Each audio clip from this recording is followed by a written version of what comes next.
Kami cuma mahasiswa KKN, datang ke desa terpencil buat ngajar dan mengabdi. Tapi sejak malam pertama, rumah yang kami tempati ternyata bukan cuma milik manusia. Dan kesalahan kecil kami di satu tanjakan hampir bikin kami nggak pernah pulang. Cerita horor KKN 2019, desa yang tidak ingin kami datangi. Namaku Bayu. Tahun 2019, aku dan 9 teman kampusku menjalani KKN di sebuah wilayah pegunungan Parahyangan, tepatnya di desa Girimanik, kecamatan Sawunggaling. Awalnya semua terasa biasa saja. KKN ya, KKN paling peling, capek, ngurus acara desa, ngajar anak-anak SD bersih-bersih lingkungan, lalu pulang dengan cerita receh buat dikenang. Nggak ada satupun dari kami yang kepikiran bakal membawa pulang rasa takut yang bertahan sampai bertahan-tahan kemudian. Tapi sejak awal ada yang nggak beres. 3 hari sebelum berangkat, lokasi KKN kami mendadak berubah. Awalnya kami ditempatkan di desa yang cukup ramai. Akses gampang, sinyal katanya kuat. Tiba-tiba keluar surat baru. Lokasi dipindah ke sebuah dusun bernama Lembah Sunyi. Namanya terdengar indah, bahkan agak puitis. Tapi anehnya, setiap kali kami tanya alasannya, dosen pembimbing cuma jawab singkat. Ada yang bilang penyesuaian, ada yang bilang kebutuhan desa, tapi nggak ada penjelasan yang benar-benar jelas. Entah kenapa, sejak saat itu perasaanku sudah nggak enak. Perjalanan menuju desa Girimanik memakan waktu lebih lama dari yang kami perkirakan. Jalanan makin naik, berkelok, dan semakin sepi. Rumah-rumah penduduk jaraknya jauh-jauh. Hutan mulai rapat di kanan kiri jalan. Sinyal handphone hilang muncul tanpa pola. Begitu masuk wilayah Lembah Sunyi, suasananya langsung berubah. Sunyi dalam arti yang sebenarnya bukan cuma sepi dari suara kendaraan, tapi juga seperti tertalentat. Bahkan suara burung pun jarang terdengar. Urusan administrasi desa juga terasa janggal. Kepala desa jarang sekali bisa ditemui. Setiap kami datang ke kantor desa, selalu ada alasan. Sedang keluar, sedang sakit, atau sedang ada urusan mendadak. Warga yang kami temui sebenarnya ramah, senyum, dan sopan. Tapi ada jarak yang sulit dijelaskan. Kalau kami tanya soal dusun ini, jawabannya selalu pendek. Seperti ada topik yang sengaja dihindari. Kelompok Komi, kelompok KKN 69, akhirnya dibagi 2 posko. Posko pertama ditempati Hana, Devi, Maya, dan Nina. Mereka tinggal di rumah Paduku Slamet.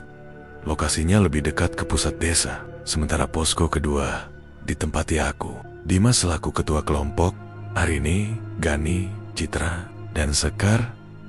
Kami ditempatkan di rumah Pak Subroto dan Bu Subroto, mantan perangkat desa yang rumahnya agak masuk ke dalam, mendekati batas hutan. Pertama kali kami berdiri di depan rumah itu, aku sudah merasakan sesuatu yang ganjil. Rumahnya besar, temboknya tebal, dan catnya sudah mulai kusam. Halamannya luas, tapi terasa kosong.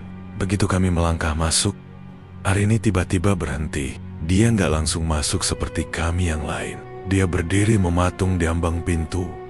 Wajahnya tegang. Ada yang rame, tapi nggak kelihatan. Katanya pelan, hampir seperti berbisik. Kami saling pandang. Gani sempat ketawa kecil, mungkin buat nutup rasa canggung. Tapi aku tahu, Arini bukan tipe orang yang asal ngomong. Arini memang punya kepekaan lebih. Indigo, kata orang. Dari awal perkenalan di kampus, dia sudah sering cerita soal hal-hal yang dia rasakan tanpa bisa dilihat orang lain. Buat kami, Arini semacam kompas. Kalau dia bilang tempat ini aman, kami tenang. Kalau dia bilang gak enak, biasanya memang gak enak beneran. Pak Subroto dan Bu Subroto menyambut kami dengan sopan. Senyumnya hangat, tapi mata Pak Subroto terlihat lelah, seperti orang yang sudah terlalu lama menyimpan sesuatu. Rumah itu punya beberapa kamar, ruang tengah yang luas, dan dapur di bagian belakang. Yang bikin aku heran, bagian belakang rumah langsung menghadap halaman kosong yang luas, berbatasan dengan hutan kecil. tidak ada satupun pohon besar di sana. Padahal dari bentuk tanahnya, jelas dulu pernah ada pohon-pohon tua. Sekarang yang tersisa cuma tanggal-tanggal kecil yang sudah menghitam, hampir menyatu dengan tanah. Malam pertama di lembah sunyi datang dengan cepat. Kabut turun lebih awal, menelan jarak pandang. Angin dari gunung terasa dingin, menusuk sampai ke tulang. Kami makan malam seadanya, lalu satu persatu masuk kamar. Lelah perjalanan membuat kami cepat terlelap. Aku terbangun karena suara pelan. Awalnya kupikir cuma mimpi, tapi suara itu makin jelas. Ada yang memanggil namaku dengan nada gemetar. Saat aku membuka mata, Sekar berdiri di dekat pintu kamarku. Wajahnya pucat, matanya berkaca-kaca. "Bayu, aku kayak ketindihan," katanya dengan suara hampir nggak keluar. Aku langsung duduk. Jam di handphone menunjukkan pukul 2 dini hari. Sekar bilang dia merasa dadanya berat, badannya nggak bisa digerakkan, dan seperti ada yang duduk di atasnya. Dia sadar, tapi nggak bisa teriak. Baru setelah beberapa menit, dia bisa bangun dan lari ke kamarku. Aku coba nenangin dia. Dalam hati, aku berusaha berpikir logis. Capek, adaptasi tempat baru, mungkin cuma sugesti. Tapi entah kenapa, saat aku kembali berbaring, mataku tertuju ke arah jendela. Tirainya sedikit bergerak, padahal angin terasa berhenti. Di luar sana, halaman belakang rumah terlihat lebih gelap dari biasanya, seperti menyimpan sesuatu yang sengaja menunggu. Dan saat itulah aku sadar, malam pertama di lembah sunyi bukan sekadar sambutan. Itu peringatan, dan kami baru saja melangkah ke dalamnya. Hari-hari berikutnya, teror datang pelan, tapi pasti. Bukan yang langsung bikin kami lari tunggang langgang, tapi cukup untuk menggerogoti pikiran, sedikit demi sedikit, seperti air yang menetes terus ke batu. Giliran Arini yang kena tindihan terjadi pada malam keempat. Aku terbangun karena dengar suara isak pelan dari kamarnya. Saat aku dan Dimas masuk, Arini duduk di tepi kasur. Badannya gemetar, napasnya nggak teratur, matanya merah, air matanya nggak berhenti jatuh. Bibirnya komat kamit, nyebut nama yang nggak kami kenal. Bukan nama manusia yang pernah kami dengar sebelumnya. Suaranya serak, seolah baru saja dipaksa berteriak tanpa suara. Setelah agak tenang, Arini cerita. Dia bilang saat matanya terbuka, badannya nggak bisa digerakkan. Ada tekanan berat di dada, lebih berat dari yang pernah dia rasakan. Tapi yang bikin dia takut bukan itu. Dia melihat sosok-sosok berdiri di sudut kamar. Banyak, diam, menatap. Mereka nggak menyerang, cuma memperhatikan. Seolah rumah itu memang milik mereka, dan Arini cuma tamu yang terlalu lama. Sejak malam itu, Sekar makin penakut. Setiap mau tidur, dia selalu pastikan lampu kamar nyala terang. Bahkan kadang minta pintu kamarnya dibuka sedikit. Dia sering bilang merasa seperti diperhatikan. Kalau ke kamar mandi malam-malam, dia selalu minta ditemani. Aku bisa lihat jelas, ketakutan itu bukan dibuat-buat. Wajahnya selalu tegang, matanya cekung karena kurang tidur. Aku sendiri mulai sering dengar suara aneh dari atap rumah, seperti ada benda keras dijatuhkan. Bunyi duk yang jelas, tapi setiap kali aku keluar buat ngecek, nggak ada apa-apa.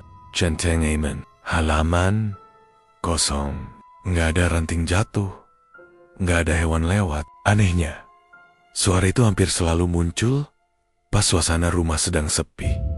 Biasanya tengah malam atau menjelang subuh, seolah ada yang sengaja menunggu saat kami lengah. Teror nggak cuma terjadi di dalam rumah. Suatu malam, kami pulang dari acara desa, agak larut.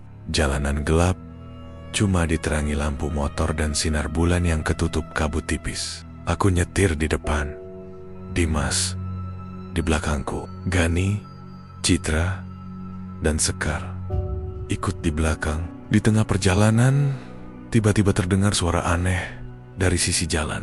Suara benda bulat menggelinding di aspal. Awalnya kupikir cuma kelapa jatuh dari pohon, Tapi suara itu nggak berhenti, malah makin cepat, seperti mengikuti laju motor kami. Bukan tapi menggelinding dan menggas. "Bayu!" teriak Dimas dari belakang. Aku refleks menarik gas lebih dalam. Jantungku berdegup kencang. Suara itu semakin dekat, terlalu dekat. Aku bisa dengar gesekan kasar di aspal, seperti benda berat yang sengaja dipantulkan. Aku nggak berani nengok ke belakang. Naluriku bilang, kalau aku nengok, ada sesuatu yang gak seharusnya aku lihat. Begitu kami masuk halaman rumah Pak Subroto, suara itu langsung hilang, seperti dimatikan. Mendadak, hanya tersisa suara napas kami yang terengah dan mesin motor yang masih panas. Gani turun dari motor dengan wajah pucat. Sekar hampir menangis. Kami saling pandang tanpa satupun berani bicara. Malam itu, kami masuk rumah tanpa banyak suara. Kami kira itu sudah cukup. Ternyata belum. Beberapa hari kemudian, kejadian yang paling bikin aku merinding terjadi. Citra lari keluar dari kamar mandi sambil nangis. Rambutnya masih basah, handuk hampir jatuh dari bahunya. Wajahnya panik, matanya membelalak. "Bayu, kamu tadi ngapain berdiri di kamar mandi?" katanya terbata-bata.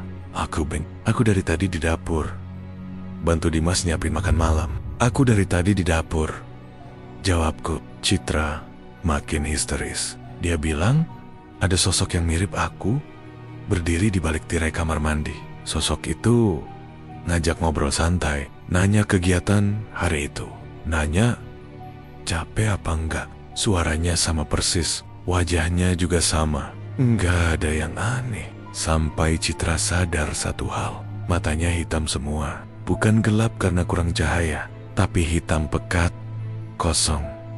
Hari ini langsung nutup telinga begitu dengar cerita itu. Wajahnya pucat. Dia sering nyamar, katanya lirih. Kalau nggak diperhatiin, kita gampang kejebak. Puncak dari semua itu terjadi saat kami melewati tanjakan alas larangan. Jalur sempit di tengah hutan, tanjakan curam, dan selalu diselimuti kabut. Warga desa sudah sering ngingetin supaya lewat situ harus sopan. Klakson sekali, bilang permisi, jangan, enggak bu. Tapi malam itu, Gani melanggar semuanya. Dia enggak bu, enggak. Klakson, enggak. Permisi, kami sudah neger. Tapi dia cuma ketawa. Dan malam itu, Arini kesurupan. Tubuhnya kaku, matanya melotot. Suaranya berubah, bukan suara perempuan. Dari mulutnya keluar suara pria garang, berat, penuh amarah. Disusul suara wanita tua, serak, dingin, menusuk. Kalian tidak punya tata krama. Suara itu menggema di ruang tengah. Ini bukan tempat kalian. Aku berdiri kaku. Bulu kuduku berdiri semua. Dalam hati, aku yakin satu hal. Kalau kami salah langkah sedikit saja malam itu, nyawa kami beneran di ujung. Dalam kondisi panik, setelah kejadian kesurupan itu, aku menjauh sebentar dari yang lain dan langsung nelepon kakekku. Tangan gemetar waktu menekan layar. Sinyal susah payah. Dapat satu garis. Malam itu udara dingin, tapi telapak tanganku basah oleh keringat. Begitu suara kakek terdengar di seberang, entah kenapa dadaku langsung sesak. Aku ceritain semuanya. Dari rumah Pak Subroto, suara-suara aneh, sosok yang menyerupai diriku. Sampai Arini yang kerasukan di tanjakan alas larangan. Kakek diam cukup lama. Aku bisa dengar napasnya pelan. Bukan kaget, bukan juga heran. Seperti orang yang sudah menduga, rumahmu itu jalur perlintasan. Katanya akhirnya. Suaranya datar, tapi tegas. Pohon besarnya ditebang tanpa pamit. Mereka marah. Kalimat itu langsung nyambung dengan halaman belakang rumah Pak Subroto yang kosong. Tunggul-tunggul pohon yang menghitam. Semua seperti potongan puzzle yang akhirnya ketemu. Kakek bilang, dulu pohon besar di situ jadi penanda. Bukan cuma buat manusia, tapi juga buat yang lain. Waktu pohon itu ditebang tanpa adab, jalurnya terbuka. Rumah itu jadi tempat lewat, tempat singgah, bahkan tempat tinggal. Kalau kalian masih mau selamat sampai pulang, lanjut kakek. Jangan sok berani, jaga. Besoknya, aku dan Dimas nyari Mas Joko. Dia warga lokal yang dari awal terasa beda, lebih terbuka, tapi juga hati-hati. Awalnya dia enggan cerita, tapi setelah aku bilang kondisi hari ini makin drop, Mas Joko akhirnya buka suara. Katanya, sejak lama ada gesekan tak kasat mata antara dusun Lembah Sunyi dan dusun seberang Keramat. Dusun seberang dikenal punya peternakan yang gak semua orang bisa lihat. Bukan ternak biasa, dan jalur tanjakan alas larangan jadi salah satu wilayah sensitif.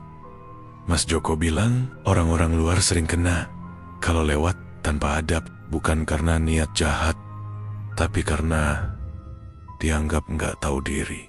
Apalagi kalau berisik, ngebut, atau bertingkah seenaknya. Mendengar itu, wajah Gani langsung pucat. Dia sadar semua ini bermula dari sikap kami sendiri. Kami akhirnya mutusin buat ngikut saran kakek. Nggak ada ritual aneh, nggak ada sesajen berlebihan. Kuma ada. Malam itu, ditemani Mas Joko, kami menuju tanjakan alas larangan. Udara lebih dingin dari biasanya. Kabut turun rendah, menutup sebagian jalan. Langkah kami pelan, hampir tanpa suara. Kami berdiri di satu titik yang kata Mas Joko paling sensitif. Dimas yang memimpin bicara. Suaranya gemetar, tapi jujur, kami mengaku salah. Mengaku datang tanpa tahu aturan. Mengaku nggak sopan. Kami minta permisi, menunduk, diam. Nggak ada yang berani bercanda. Aku bisa merasakan suasana berubah, bukan jadi hangat, tapi seperti tekanan di dada yang selama ini ada, perlahan mengendur. Arini yang berdiri di sampingku tiba-tiba menarik napas panjang, matanya berkokek-koka. Mereka dengar, katanya pelan.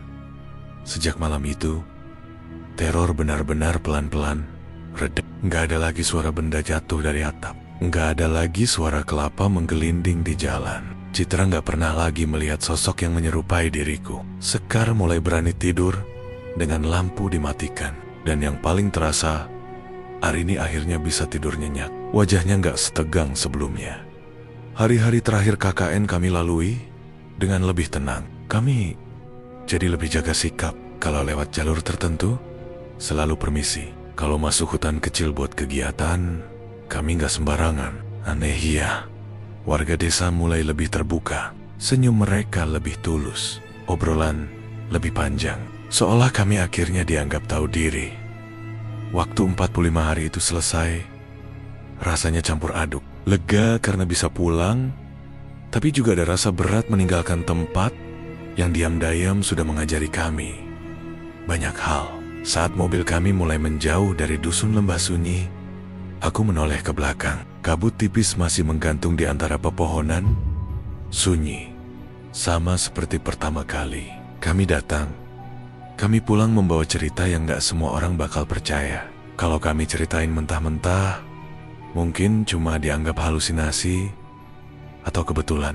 Tapi kami tahu apa yang kami alami. Kami merasakannya sendiri. Satu hal yang pasti, dimanapun kita berpijak, adab lebih kuat dari keberanian. Sopan santun bukan cuma buat sesama manusia, tapi juga buat apapun yang hidup berdampingan dengan kita, meski tak terlihat. Dan dusun Lembah Sunyi tetap sunyi, seolah menunggu cerita berikutnya. Dan cerita pun tamat.